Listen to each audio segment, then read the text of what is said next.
Hello and welcome to Pest Perspectives episode 45.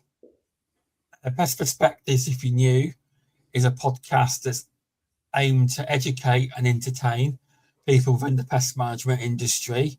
You can earn CPD points with both associations for this, also with the British Pest Register as well, and basis prompts some of the older episodes as well. But this week I have actually got Mark Wenman, Technical Manager at the National Pest Technicians Association. How are you doing? Awesome. Good to see you, Sean, and a great introduction. Thank you. It's very posh. I didn't know that was my role. I thought that's what you were. I'm joking. Npta is always easy to stand, isn't it? It is. And if you do, please subscribe, like the show, and say hello. It helps the algorithm. Subscribe, all that business, especially on Apple Podcast. And I know I've got about 8 or 9 reviews, Spotify people. Just press that button and I could have at least 60 to 70 reviews. Nice. Just saying, I know you're watching. Nice. If I could get my iPhone to work properly, I'd give you a review, but that's beyond me. That's fair. Thank you for having me. No, it's good. It's been a lot, as all my guests say, it's been a long time in the making because I book people like 2 to 3 months in advance. I do. I did remember. It was in my diary and we chatted. Yeah. We always chat, don't we? So I wouldn't forget. We definitely do. I'm already booked up till mid-February. Fantastic. That's no surprise to you, though, I'd imagine. No, you're very good at planning, I must admit. Yeah. And you're a very busy guy. So you've got to plan ahead. You have. Agreed. So you've been in the industry over 30 years, is that correct? It is. My gosh, it's coming up to 32. I still remember the day I joined, that fantastic day with National Britannia. So yeah, great. I would like to talk about that. What was that like? Because I wanted to compare it, because I noticed it. I didn't realise till I looked on LinkedIn. I want to compare it to how we're doing the Npta 525. It's similar kind of way you got into the business. I'm not saying it's anything like it. I'm just saying it's a trainee scheme. It's spot on, absolutely spot on. I mean, I do remember the first day when, I suppose the history is that I'm kind of an engineer. I did my degree in engineering. Okay. It didn't really appeal to me. I love engineering, but actually doing that job, it wasn't really for me. But then I saw the opportunity with National Britannia on their management trainee scheme, and it had health and safety as one of the kind of movements within the scheme. You move between different departments. My final year dissertation was health and safety. I always joke before it became popular. So this was kind of in the early 90s when it was like, oh, health and safety, we need to look at that. So I did it, didn't really tickle me. But then when I saw pest control, oh my gosh, it was amazing. I was in London. I could go anywhere literally by going, pest control, can I come in? I was like, yeah, come in, no problems at all. And I love the challenge. And I love helping people. That's kind of really kind of when people realized how we'd helped, we'd solve their problems, the look on their face and their fangs, it just kind of made me. And I thought, I'm living the dream here. So yeah, I worked in the office in Caerphilly, which is kind of now the Ecolab office. For a bit. And I remember the famous words of I think it was the chairman or one of the people there. They go, look, Mark, you got 2 choices. They go, you're not really an office person. Either you go back to London in the pest control department, or we're going to sack you and let you go. I was like, okay, I'll go back to London. I won't stay in an office. That's when I realized I'm kind of a person that needs to be out, doing things. And was it more because you were more talkative or talking all the time, or was it like they could tell you weren't ready for that environment, or it's not for you? Believe it or not, I was actually, can you believe this? And I'm telling the truth, a little bit shy then.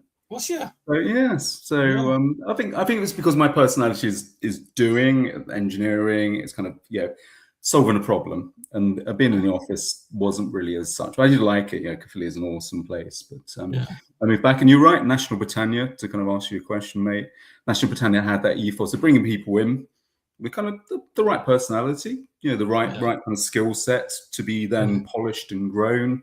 And I would have been 22, so under 25.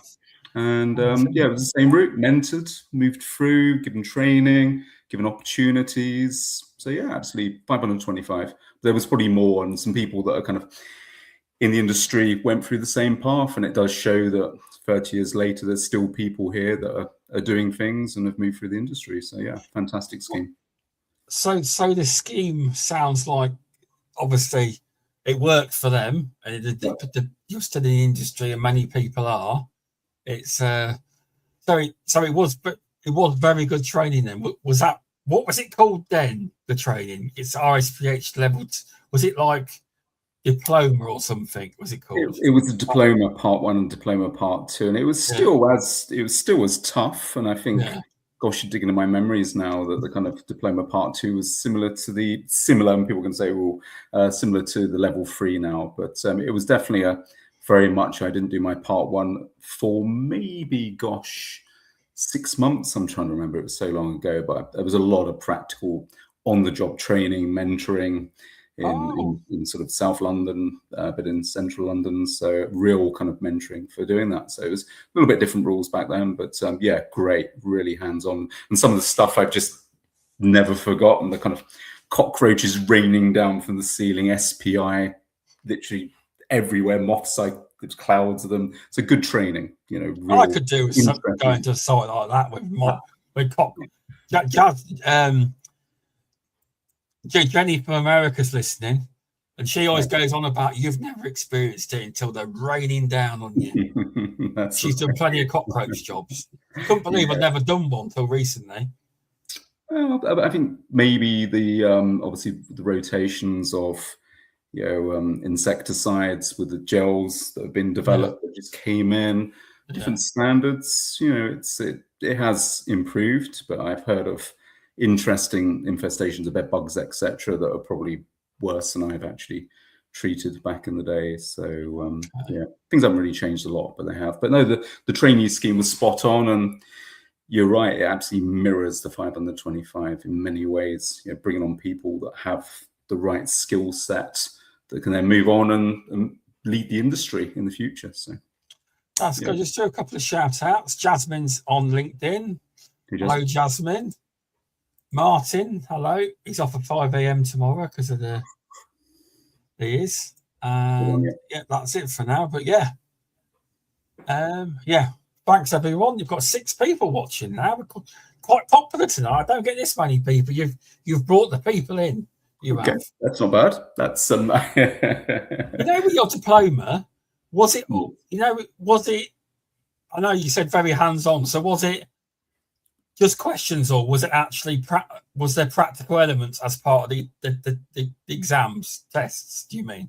Yeah, I mean the diploma part 1 was similar, I suppose you could say, to the RSPH level 2, and the diploma part 2 was very similar, I suppose, to the level 3 now, all the advanced technicians. So and also kind of, I guess, similar-ish to maybe some of it the food biologist. So it was very much not kind of tested on hands-on, but very much you need to have that knowledge. So I think levels are very similar from then to now. Not a lot of things have changed. I saw the scientific names for the insects. That's maybe the only difference. So it's always, I joke with Duncan, my colleague, that back then we had to learn the scientific names of all the insects. So I can still remember them. I can't remember many things in life, but I remember a lot of the scientific names of insects. So does it help? I think it does sometimes. But you mean scientific, or do you mean the Latin name? Because there were some different names. The Latin names. Yeah. Is that they do that? So it's universal around the world. People understand what they are. That's why. Yeah, they are. So occasionally I've kind of used it. I mean, I guess on the bird side, when you're talking about certain species, the different types of crows around the world, the pigeon's a pigeon, but it can look a bit different. So it's useful. It is very useful. Also makes you sound really technical when you come out with it. Makes me sound like I know what I'm doing when I don't. So it's and it used to be back then. It was part of the test, as I remember, and it kind of again coming on to the food biologist. For that specifically, store product insects it is, but it does help you differentiate. If somebody comes on the phone to me and says, "Mark, I've got a cockroach problem," as we always say, what species? So it does help because different species, different solution, different integrated pest management. So you need to know. Not just me being difficult. What is it? Simple photo. Exactly. Also, Hugh Radford's in chat. All right. Hugh. Good to see you. Someone called Rusty H. Awesome. So So when you were when you passed, and what was it like being in London, being a technician? Did you like it? As in, because you got a lot of hands-on experience. Did you do like high-end hotels and stuff like that, and shops? And what kind of experience did you get once you were a technician? Because you moved through the ranks, didn't you, within the company? Thank you. Yeah, when I first started, I was sort of covering, I suppose, Surrey, and a bit into Sussex, and then South London. And South London had quite a diverse portfolio, and I loved that. But South London or Southwest London went right up to the Thames, so that was kind of central London. And then I had an opportunity. Then I was a technician for a number of years. Loved that, absolutely phenomenal. Then I was a sort of biologist technical inspector. I did that for a period of time. Loved that. So again, kind of auditing some of the sites I was a technician for, which kind of like, only briefly though, obviously before another technician took over. And then I had an opportunity to kind of come into the central London. I was service manager for the City and West End, and that's kind of where it got really fruity and interesting, because obviously some of the problems, particularly with cockroaches, mice, bugs, were pretty interesting. So that's where I kind of got the grounding in my team. Obviously then, due to the fact of just doing good IPM, we solved a lot of the problems, and things like other techniques that have been taken off the market that we won't mention were usable then. So it was a real good grounding. But obviously, when you're in a centre of a city, you don't have so many store product insects or wildlife, of course. So there's always a trade-off about knowledge. So it's give me very good grounding. Did you have any ones that were very unique, that you can talk about without mentioning where they were, etc.? Have you got any ones that were quite challenging? That's a cunning question. I mean, there were restaurants in Southwest London that kind of before, I suppose, when I was a technician, so it would have been the mid-90s, before the gels really came out. They kind of they were there. Where I mentioned the brand, but the gel was, as opposed to being the small tubes of I think the 30 mil, aren't they? Were like 300 mil. Oh, so wow, that's massive. Tube. But it was different percentages of active. So before they really came out, we were doing different treatments for German cockroaches in restaurants, and some of them were just scary, as in you're on the verge of saying, do I need to involve the EHO? Because there was foods there and they were brushing off the cockroaches before serving the food. It was like, look, I'm an ethical member of the public, professional pest controller. We need to stop this. That's it. So I did, much to the chagrin of maybe my service manager then, I did lots of extra treatments over and above what the contract was to ensure that problems were solved. And that's what it kind of, that ethos in me to basically solve a problem. It's not just, as you know, you got 8 visits per year, the 12 visits per year. I was like, right, I'm going to solve it. No matter what you're paying, I'm in there and did it. So that was really then useful.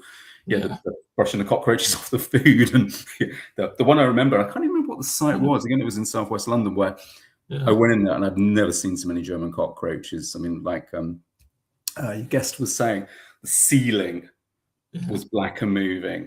And it was just, you treated it was literally, I remember kind of, the old, disposable boiler suit, stripping off afterwards to ensure I wasn't going to, and I never took anything home, not to my knowledge. Well, the odd flea, I think, probably, but I never infested where I lived. Good. Done well there. You did. Yeah. I've never done that yet either. I have. Good on you. Good on you. Yeah, store product insects. I remember, some really interesting problems with Pharaoh's ants. With the old-fashioned liver bait, which was really interesting. Tower blocks. Again, liver baits? What's liver baits? So basically, it used to be liver mixed up with the active that you put into some tubes and you positioned around before the new baiting system came out. So they like liver then? Did it work very well? Yeah, I mean, Pharaoh's ants are proteinous feeders, so it worked well, but it was inordinate. I remember one of the first things I did was it was like almost a wind up on my service manager. I think it was Alan Tate. He was awesome. And he was kind of teaching me, Mark, just get a lot of liver, really, put on expenses, really, mix it up, really. And then obviously you get the active, mixing it, really. And he's like, wind up, but it's not. And they love liver. So really, really interesting to do that. And I think now it almost gives me then that history. Yeah. Even though it's an interesting story to go to any trainees or anybody that's kind of advising it, then fits into a nice pattern of Actually, it's now easy to put down the bait for Pharaoh's ants, even though it's quite niche, because back then it used to be hard. But it still makes you think about how they're active and how they trail and how the insects do behave. So yeah, really interesting to have. It's great that I've got that kind of history. It is. I love when I'm on training courses that the people teaching bring up different stories related to it. Because like Hughes just said, liver and boric acid. It was. Martin said he's recently used honey on Pharaohs recently. Yes. Interesting. I do like honey. Used to be whatever you can get on expenses. Yeah. I quite like Snickers. I used to mix up. So for in central London, when we could mix up our own rodenticides, I had the Deadline liquid concentrate. Yeah. Because the mice in the central London was so bait shy. It was very hard for them to get going into a box, let alone take the poison. That I used to mix it up, and the one thing I did find was peanut butter, smooth. Nutty has too much in there, so I used to mix it up in my job on a Monday morning in my stores for my team of 17. Big rubber glove, smooth peanut butter. I mean, we're talking. It was over 5. I think no, it was more than 5. It used to come in 25 kilo drums. And I think I used to mix up 10 kilos at a time. I can't remember. It was a lot. It was kind of like almost like rubber glove going into the obviously with full PP on, mixing up with the Deadline liquid concentrate, and really effective. But obviously, if it worked, it worked. Is that a thing about? Is that a thing in London that they prefer that style even now? That style bait in London. You obviously can't mix up your own. No, I mean, you can obviously. There's gel versions in there. I think that's the old cliche, isn't it? It's thinking. I mean, when I was part of kind of maybe moving on a bit, when I was part of Network Birds, sort of after I sort of jumped over a bit of a period there, but maybe come back to it. But when I was part of Network, it was owned by Sorex, then became BASF, and their great, their great marketing campaign was "Think like a rodent, think like a cockroach." My one was "Think like a bird," which is like food. So you think like it, and then you apply the technique based on that. So it was based on mice like wetness, kind of something that's different to the food they're actually feeding on a restaurant. But actually, there was a lot of greasy blur in some of the restaurants we were going into. So peanut butter smelt a lot, was different, but actually quite the same. There's water in there, isn't there? Because it's quite hydrated. So we found that peanut butter worked really well. So we had enormous success clearing some really very large, interesting problems in hotels, restaurants, fast food chains. No, that's good. Really good. Great success. So you worked for them after you worked for Ecolab then? You worked for them after Ecolab? Yeah, sort of the National Britannia, and then I became service manager just as Terminex kind of bought the National Britannia entity. So Engineering Record and the others sold to them. It became different in Terminex, but still, very good company, at least for my team in central London. And then Ecolab then bought the entity when Terminex regressed back to the Americas. That was original Terminex. Yeah, the original Terminex name. So, same company, but the original iteration. And then, worked for Ecolab. So I stayed with Ecolab for a number of years, loved it. They're a great company. And then I moved. So I relocated and stayed with them for a while. And then saw an opportunity, because I think for me, I mean, there's different reasons maybe why I left, but for me, it's kind of, you do your good stuff, and it's not my company per se. So I kind of done the best I can, and then a fresh challenge. So when the role with Network Bird, the manufacturer and supplier of bird products, came up, I was like, awesome. So I joined them, and then worked with a wonderful guy called Nigel Batten, who retired, unfortunately, because he's awesome. He still visits the industry and stuff. So I worked with him and Graham Turner. So it was us three. So I worked with Graham sort of then. So it was us three, sort of a network doing bird within Sorex originally, when Sorex bought them, and then briefly for BASF. And so what did Network Bird do? Did they make products? Were you designing products, or was that the job? Or so I was again sort of there. I suppose I've always been technical. That's the thing I enjoy. And now I was sort of technical in the technical team for birds. So we manufactured all bird products, brought a few in, and then essentially fully supported. So we weren't just a manufacturer, as in here's a product, that's it. We would support persons on the job. We'd train them. We'd give them technical advice, anything they needed.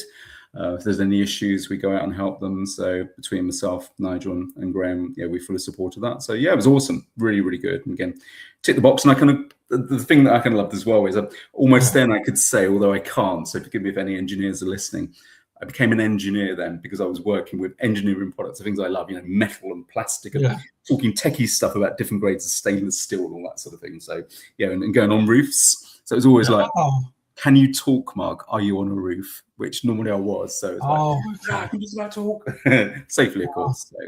So I love that. I loved it, and absolutely great. Again, support people and see the satisfaction when they've installed a very large roof net or solved the problem with feral pigeons that are causing risks of health and safety to people. Given that solution that makes the end user very happy and protects them. So I love that. It will do. Martin said you're mentioning some great names so far. You are. Some stalwarts in the industry, including obviously Martin, who is awesome. Adrian, definitely Adrian, for sure. I used to do some training, him and myself and Adrian. Used to run a training course. So it's kind of, I think training in itself is moot, but actually training should, it's a cliche, forgive me for the term, empower people. So afterwards I go, actually, it's not that difficult. Actually, I probably could do that. Actually, it's only Mark saying this. He's no superhuman. I could go out and do that. So that's kind of what it was all about, really. And then once they get out there, they go, actually, we did that in the classroom and a little bit on the job. Am I doing it right? And then, you go out and help them and kind of get them until then they're standalone. So, some of the great and good in bird of kind of with Network originally. And so it's, Network was a brand which, was kind of, as I mentioned, sold to Sorex, that then, was bought by BASF, and then it became P&L Systems, which kind of then became Pelsis. So kind of that transition of still the bird brand, which I kind of worked for, represented, was a technical person for that.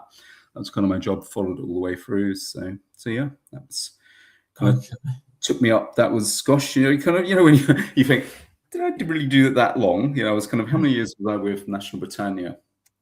Through to Ecolab, I think it was 12 years.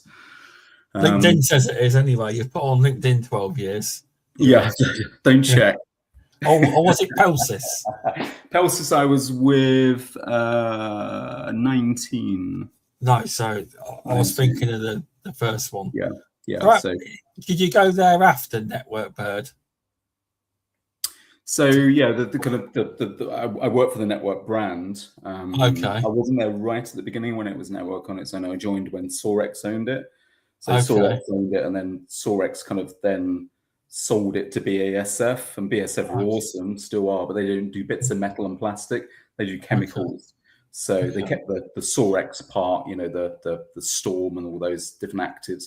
And sold us on to, that sounds, but P&L Systems bought us. That's the best way of putting it.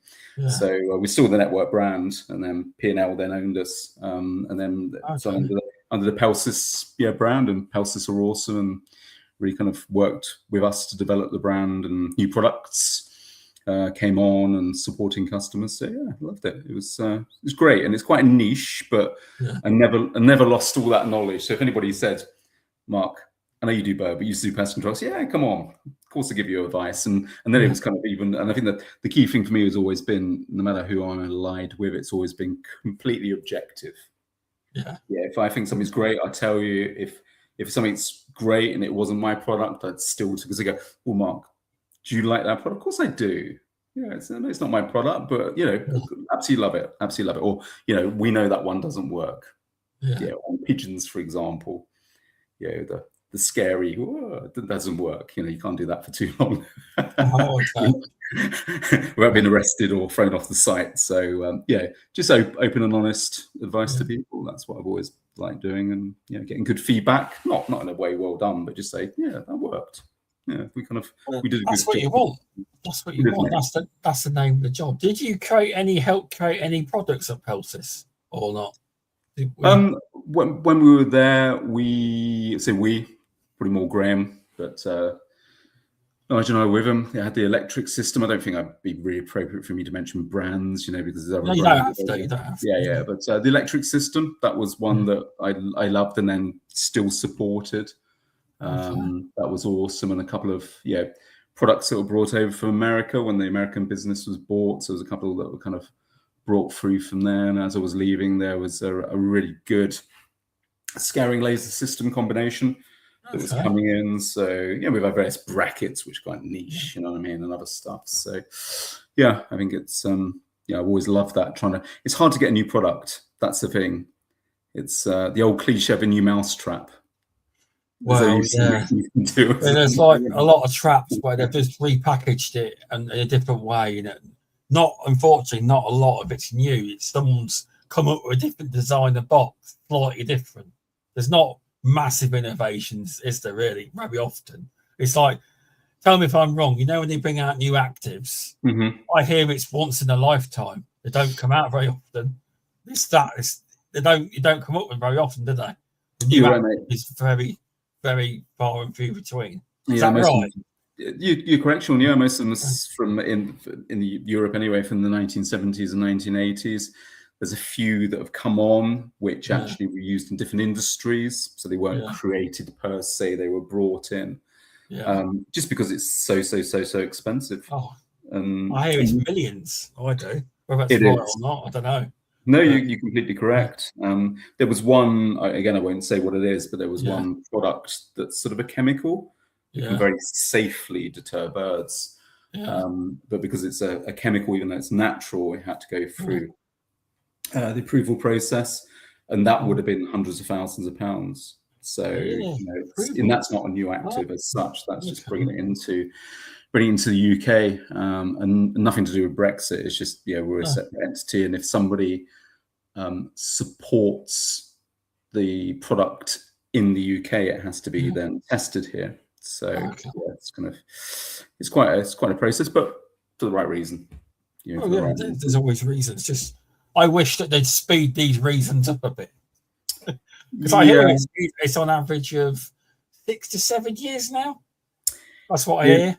It is. I won't say too much because I don't know the technical detail per se, but I think before you could assume some things. So I know you could almost assume, say, salinity testing. So we had some products in network that maybe might be used in somewhere like Dubai that doesn't have much rain but has salty fog.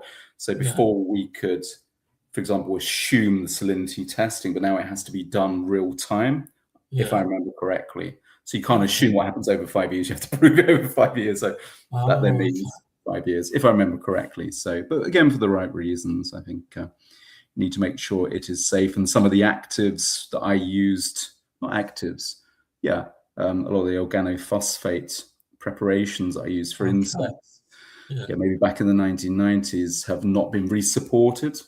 They've been taken off the market either because of lack of sales, or as we know, under Koch, they're not the safest chemicals, so they've been removed. So, but some of them were a bit, some of the old chemicals, I hear stories and they scare me. They do.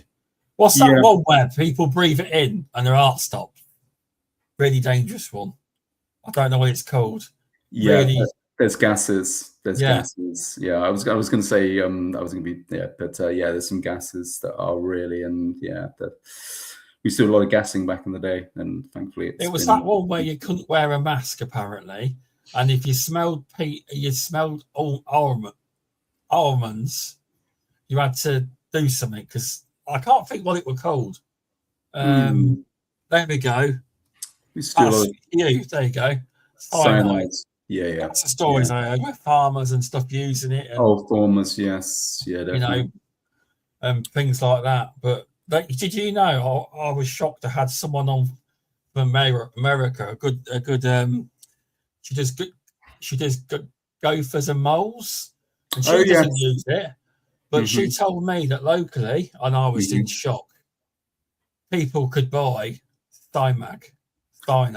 Oh my gosh. Wow. Yeah, and she can still get hold of it. She said, I don't use it, I use traps only.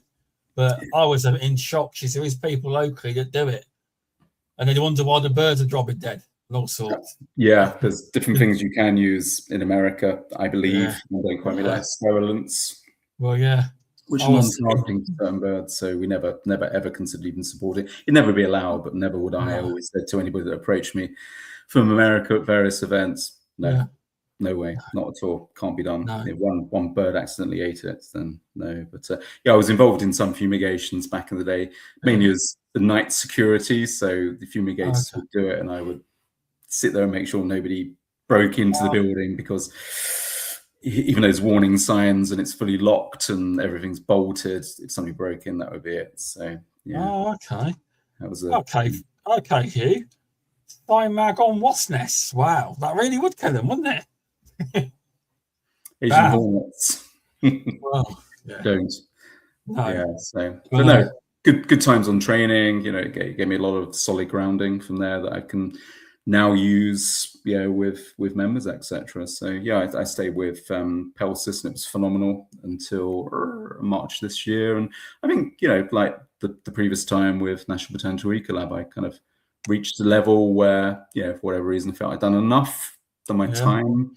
And the time with network as Pelsis flew by. It's like, wow, 19 years. Oh my gosh, really? Am I going to get my award for 20? Don't know.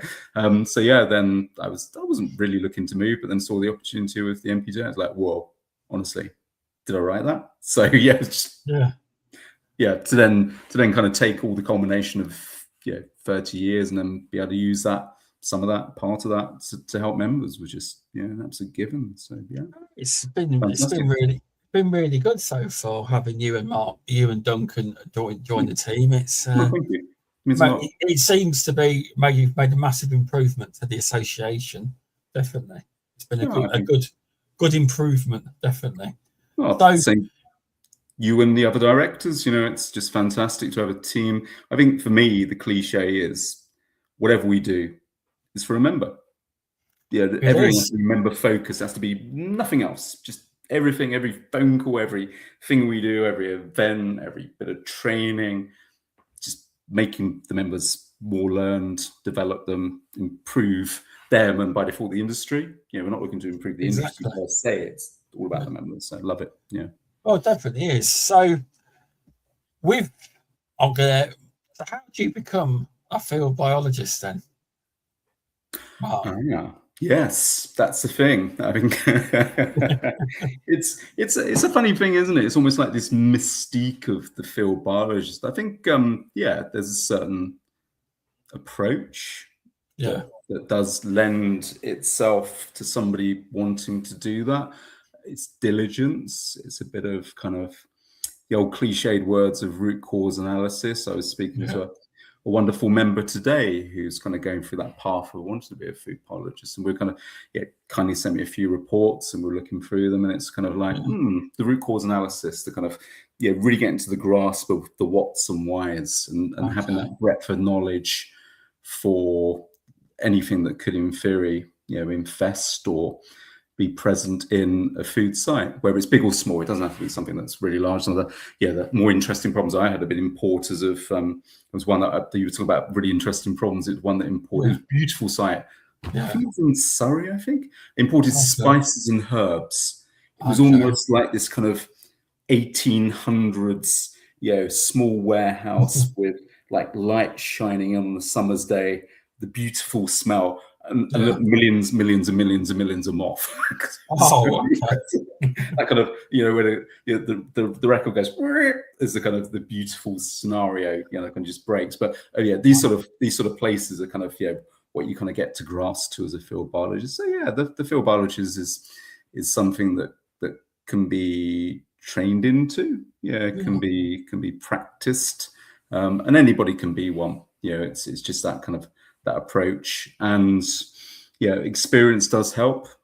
If you do have some sites that lend themselves to either having a problem, or potentially you could almost imagine it, where you think, hold on a minute, even though the site is sterile, actually you could have a moth under there, you could have some beetles infested in there, even though it's so clean, you could have that there. So it's almost like to the chat today that you don't have a site that's a problem, but imagine that site we're discussing, imagine that did have what would be the approach you would give, what recommendations I had one last week where a problem was coming from overseas. Okay. So when the bag of birdseed came in, bird food, it was almost eaten from within the bag.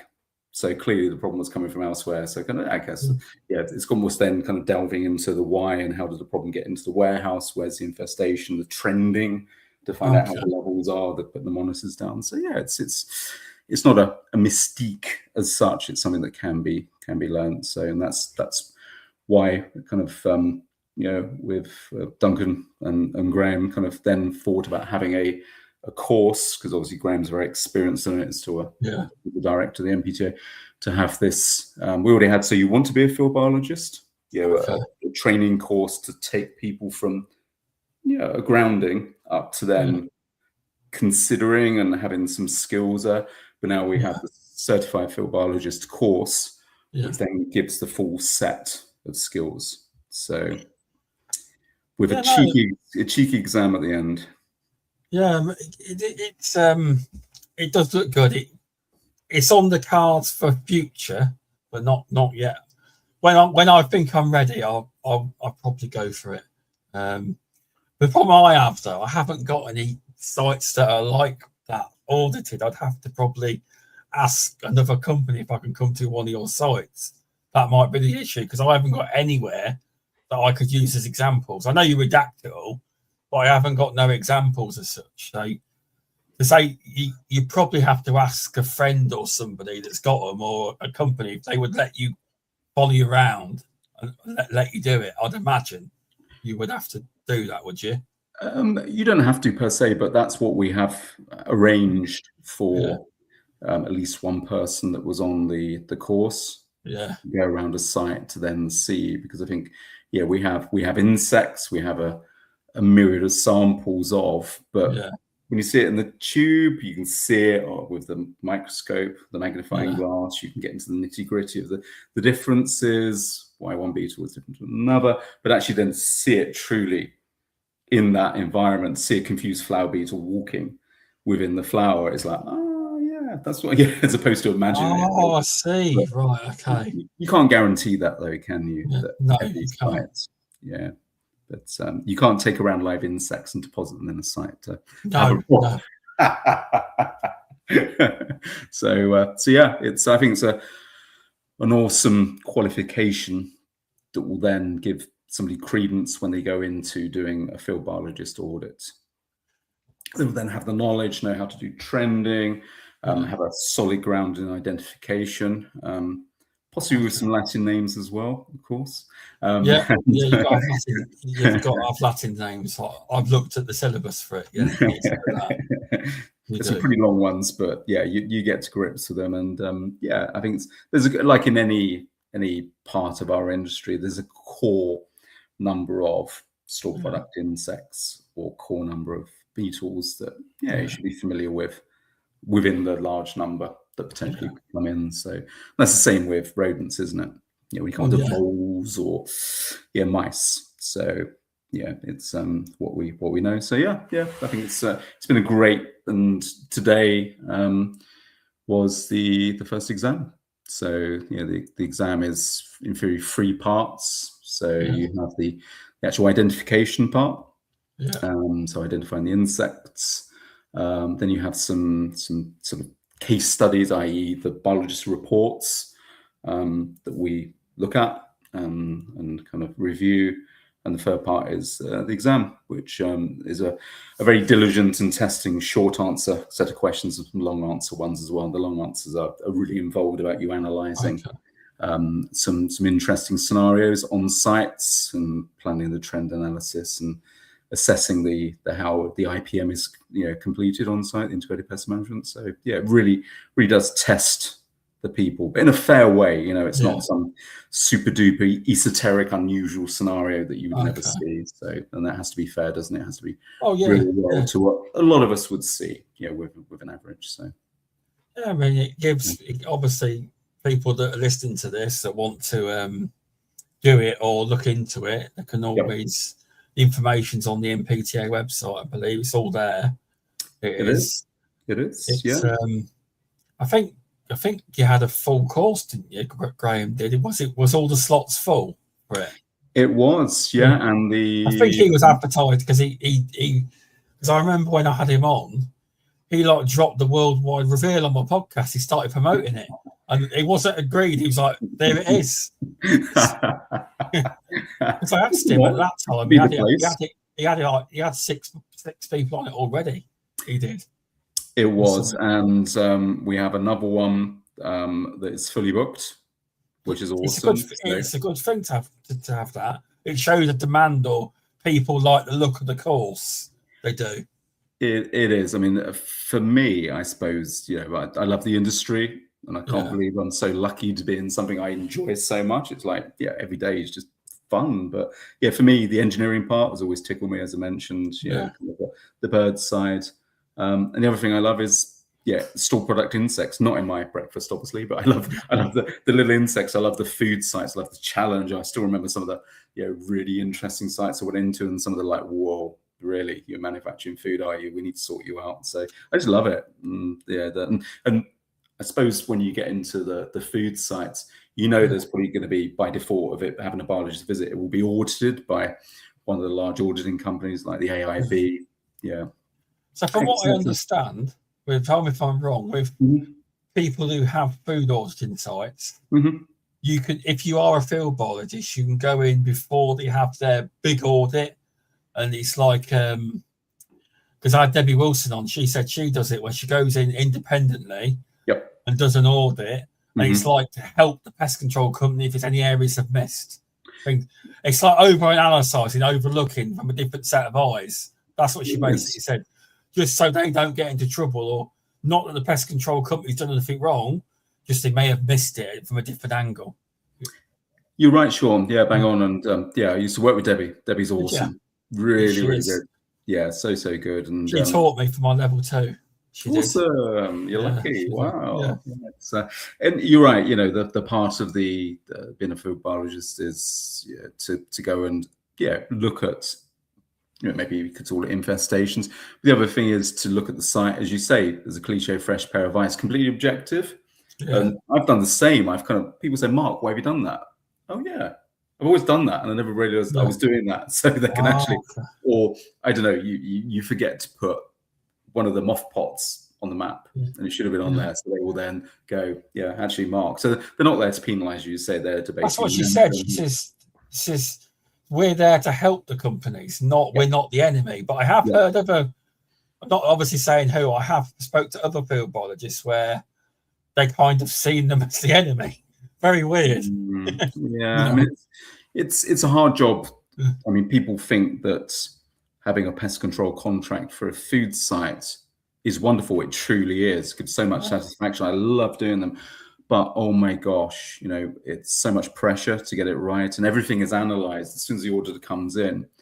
They will one of the first things they go to is a pest control folder, because that's a snapshot, a glorious snapshot of everything that's happened on that food site, that factory at that period of time. And I'm not saying off who, but I've heard the comment of, it was obviously, didn't tell me where it was, where's the pest report? I think that it's they are we know, and this is one of the things that I suppose, this is a bit cheesy, one of my hopes is that I think our industry is in a great place. We have some awesome people in it, wonderful people, some great new people coming through, so there's no doubt on the future of our industry. But I think for me, it's actually then communicating that awesomeness to the wider bodies, like the auditors, like maybe the HSC, maybe some of these larger organizations we don't have many touch points with, to say, wow, look at the great stuff we're doing. Let's work together on a few things, to change some stuff that maybe needs to make our lives easier. So, these auditors coming in are great, because they have a lot of respect for us in pest control. They definitely do, because a lot of pest firms are under a lot of pressure. They've got a lot of work. The techs have got a lot of work to do in a day, and they can easily miss and forget stuff. It's not hard. You can understand it. You can. That's the thing. Yeah, you're right. I mean, doing a short inspection of a very small site will be very quick, and you can easily see the problems. a food site of that standard that has an auditor coming in can never be rushed. So the ones I used to do is like, used to tell, my boss back then, I'll be gone, for a day, maybe 2 days, whatever it takes. But you just trust me that it needs to be done. And with time pressures, you need to give that time, don't you? Like anything, Sean, isn't it? If you have a little problem site, you need to get to the bottom of it, whatever it takes. So, and food sites normally will work with you, which is awesome. They will take. It's in their interest. I mean, do a lot of people, I'd imagine, what would be a useful tool, I don't know if it is for pest control companies that do audited sites or field biologists, because the buildings are so high, do any of them have drones where they can go up and see if there's holes in the roof or anything? Like, do any of them lose drones to see areas they can't see? Because I know with audited sites, it's like, if you write a recommendation, it's not a recommendation, it's you must do this. Yes, it is. It is. I imagine drones would be a good tool for that kind of thing. They are. Some companies do use them, and they are awesome, and they're relatively cheap. Some people do have the training to do it, or a third party comes in, and I've used them where you go up and you can easily spot a hole, and it's great for a report. That, I suppose, back in the day, I used to have to try and describe the small hole to the left-hand side of the and then they'd go, Mark, we've done the hole. Actually, no, I didn't describe it right. You've done the wrong hole. So now a photo, and that's kind of the awesomeness of biologist reports. You take a photo, you denote it, you show where the what needs to be done, and it then gets disseminated out to whoever needs to do the work. And a drone is exactly the same. It's up there, takes a snapshot. And that can be then included. So you're right. Yeah, people do use drones. Used to get them involved for bird surveys. Oh, but because they're so high up, they really would be the thing. They would be. It's so expensive, and even if you could get up there on a massive Bronto hoist, 50 meters in the air, that's a couple of grand a day, and then you still can't get close because the roof is asbestos or something. So sending a drone up, having a quick look, shimming around, it's worth its money. So. Yeah, no, definitely. I felt I'd bring that up because I thought that might be an easier way of making sure every nook and cranny on the buildings. Because I know that you have to. It's like they say recommendations for these auditing places. It means you must do this. It's down as a recommendation, but if the auditor can see you haven't done it, why haven't you done this?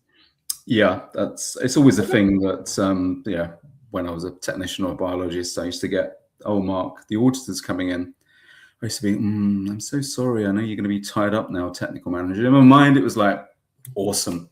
The recommendation I've made for a door closure, rapid action door, to tidy up the whatever storage area is now going to be done. So, you shouldn't listen to me, but okay, it's now going to be done because the auditor's there. So, businesses can have severe ramifications, fines, even potentially loss of business if something is remiss. So it's a very, very serious. So this is one question I've never really asked anyone as such. With these auditing sites, they obviously have drains. Do they get the drains surveyed just in case there's faults in them, just in case to cover them from that angle, like the drain system, in case there's any faults that rats can come up through?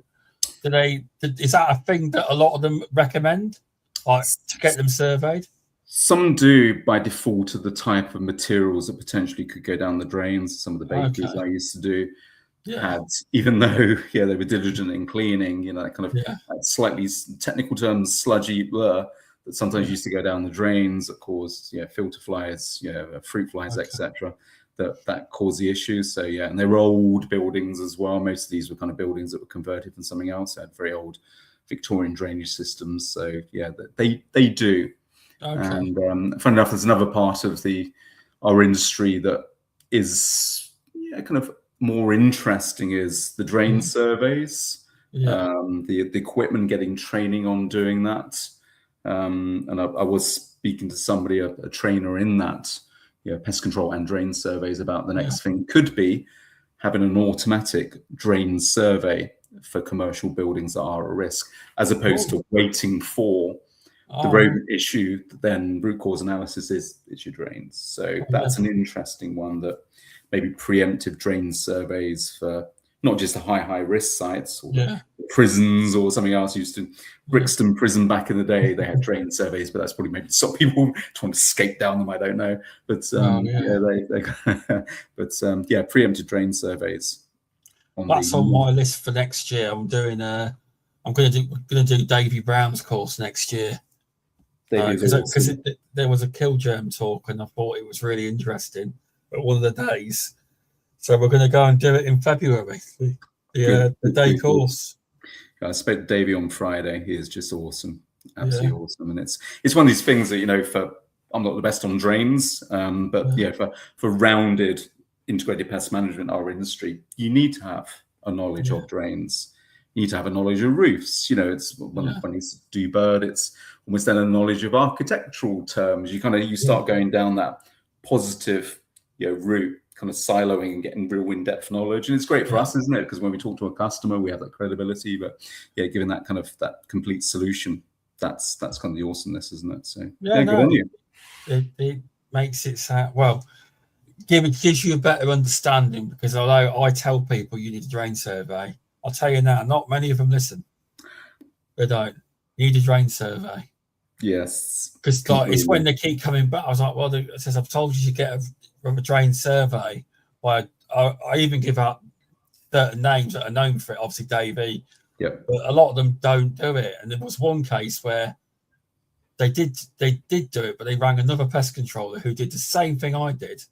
I said, I told you to ring a drain company. And he found one in there, a really good one locally. And then he got it fixed. It was a redundant line. He bunged it. And that was the issue. But just wish more people listen when you say you really need a drain survey.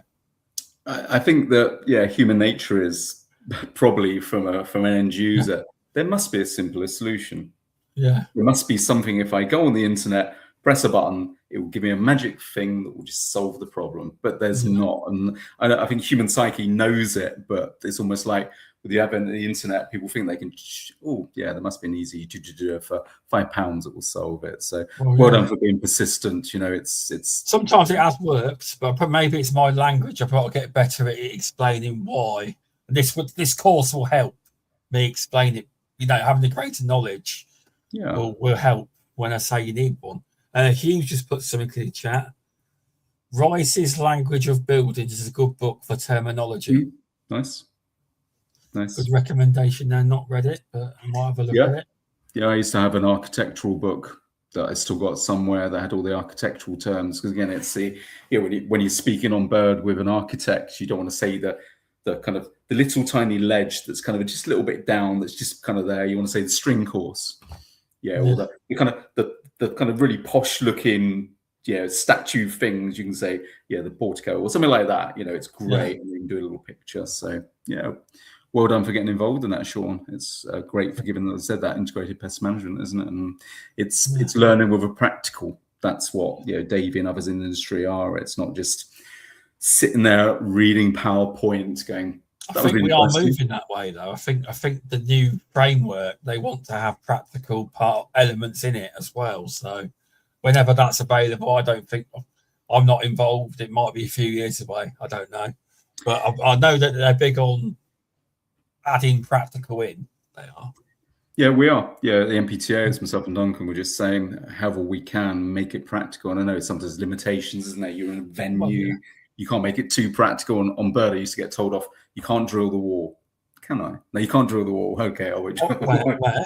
Where was that? I'm just saying anywhere, mate. You go to a hotel and you think like start, Oh, right, yeah. Imagine doing it at Burley House. No, you cannot do that. Yes, yeah. It's still in Stamford, also. Yeah, but the new bedbug course, we're making that kind of fully practical as much as we can. We're a bit more, a little bit more focus on heat, because that seems to be what people are more interested in. But obviously, still with the traditional management techniques. Have you had a lot of success, a lot of uptake with them courses? Yeah, very much so. Yeah, I think it's bed bugs was something that used to challenge me 30, 40 years ago, and now it's the same. It's just various reasons that we discussed before we came on, isn't it? Bed bugs, German cockroaches, Barrows ants, maybe.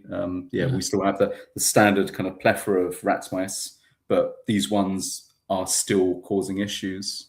So it's but the courses they're practical, so it gives people then the skills to actually know how to treat a room.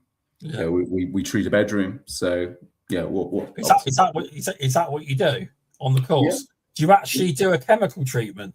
No. So forgive me for not being clear. Obviously on the course we can't do that unless, of course, we happen to go to a room that we won't take bed buggers along. I'm joking. But get Richard Naylor to come down. He'll bring you some. Get him to lay in the bed. He's also been on the podcast before. He's awesome, isn't he? But we obviously we treat like we do with the practical use of insecticides with water onto card that's there, but we do with the steam. We do with steam. Steam's kind of a bit of one that's forgive me for saying, some people think with steam it's kind of a little bit of a waft like you would do with a kettle. It's not. So I think showing people in our industry we know, but some people are still a bit unsure how to use each of the techniques, diatomaceous surf, all these things, how it can be used as part of it's good to show people, because I'll be honest, there isn't a lot of, I might be wrong, I don't think there's a lot of courses that show you what to do. It's like, with your equipment, with maintenance, they don't seem to be, Killjoy used to do loads of them. I don't see them advertised anymore. There's not a lot of courses that show you what to do, how to maintenance your equipment, etc., things like that.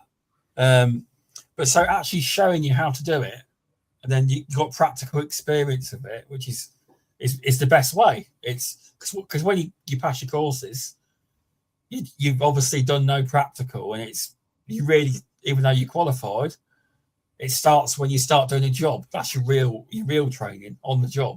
It does, That's what I had, and that's what the cliche the 525s have. They're being mentored both by myself or Duncan from the Npta, but also the recipient companies they are within. So they kind of have that kind of double level that that they're already having that kind of that training within the company up to a level that they can actually do the job, because they won't have passed their RSPH level 2 or safe use of red inside yet, but they're having the kind of mentoring from Duncan and I as well. So it's a good way of doing it. It's all about practical, isn't it? We're a practical industry.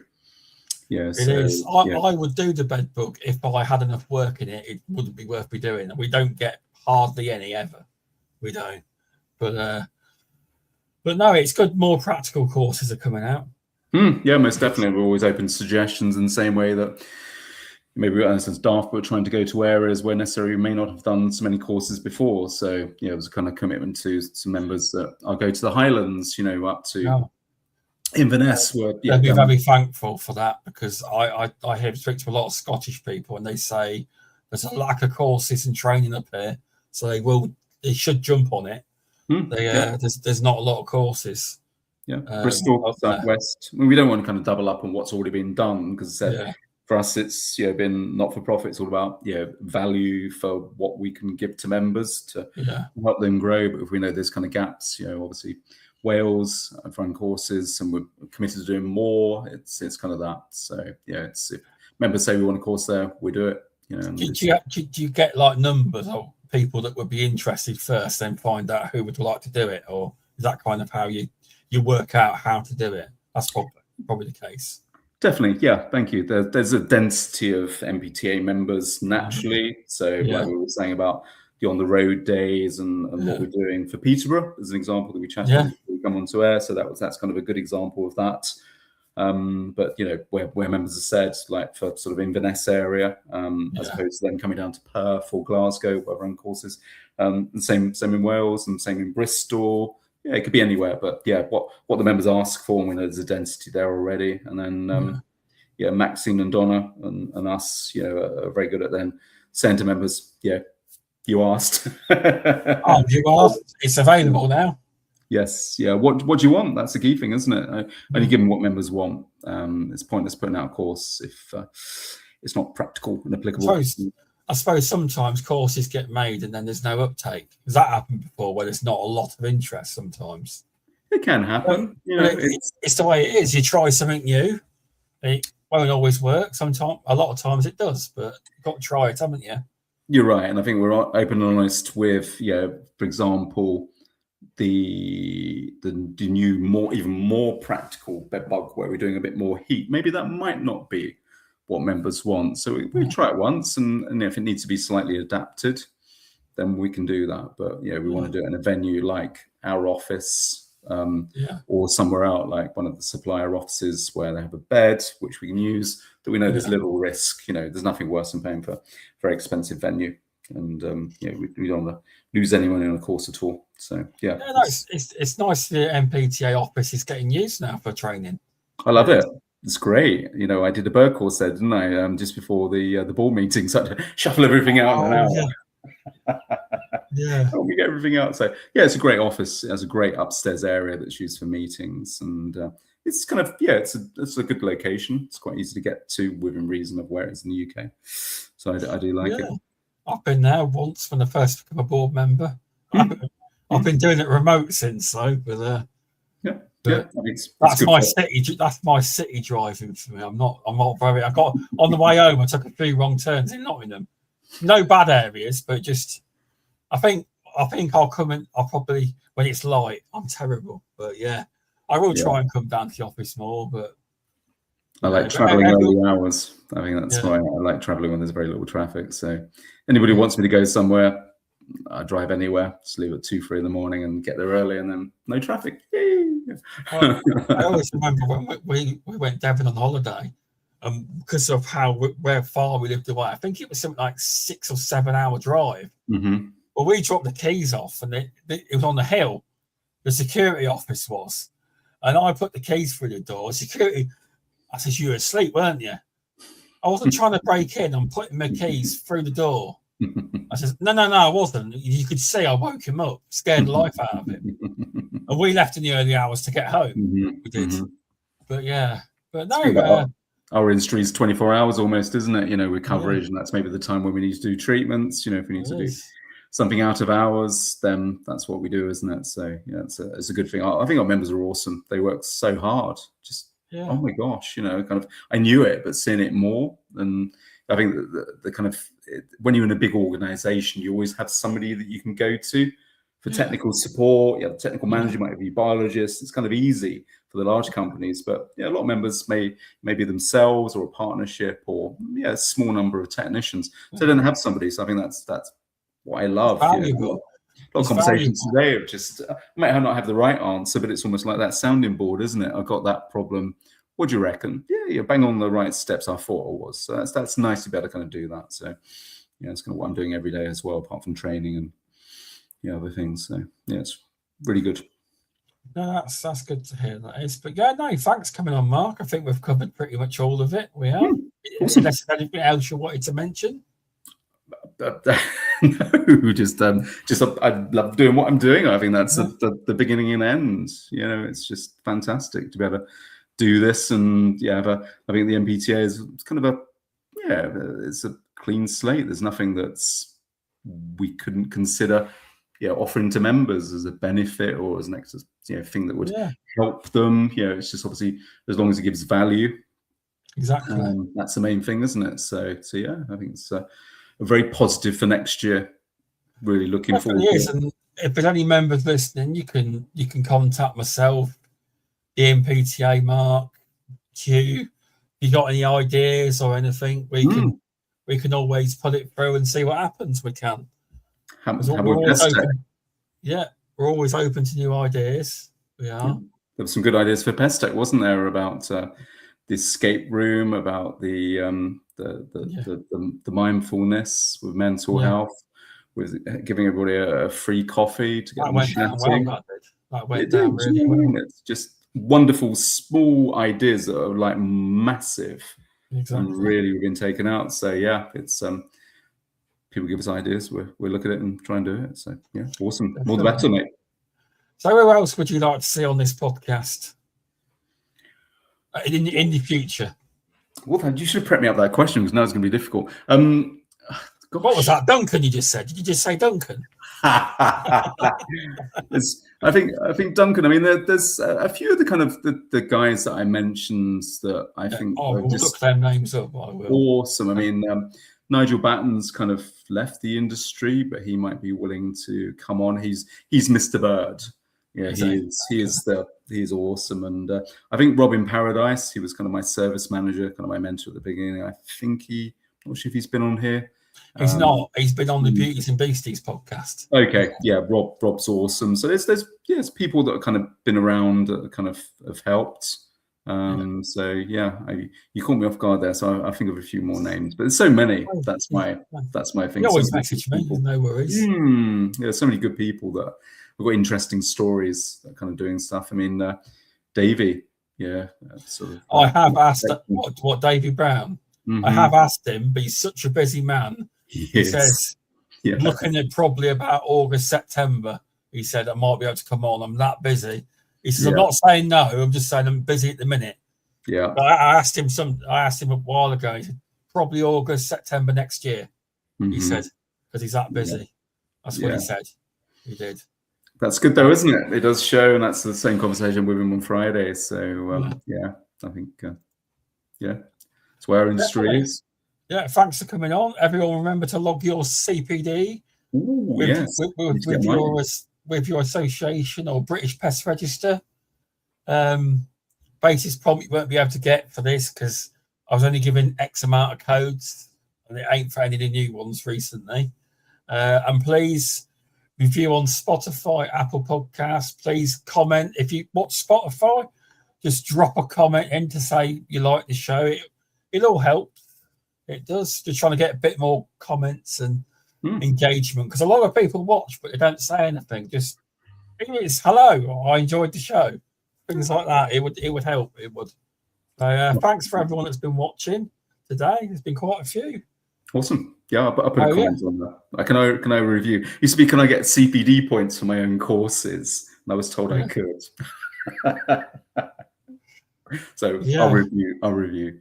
But cheers. But yeah, if you stay on for a minute after. But yeah, thanks everyone. And next week will be the last one of the year. And we have Andrew McDonald from UK Patanks next week. That'll be the last one of the year. He sells mole traps basically. He's been on before in a pest control form with his company, and now he's coming on from a completely just mole control standpoint. So hopefully you're going to have your Christmas outfit on, Sean. I was going to wear my Christmas T-shirt, but I thought nice. No, oh yes, gosh, wow, that's awesome. Blimey, headlifting one. Yeah. I know you're doing well at the gym, mate. You're looking good on there. Oh, try. Cheers for that. But yeah, thanks everyone for watching. Thank you. I'll see you all next week, and I'll speak to you in a minute, Mark, but I'll see you tomorrow as well. See you tomorrow, definitely. Look forward to it. Thank you, everyone. Okay. Thanks all.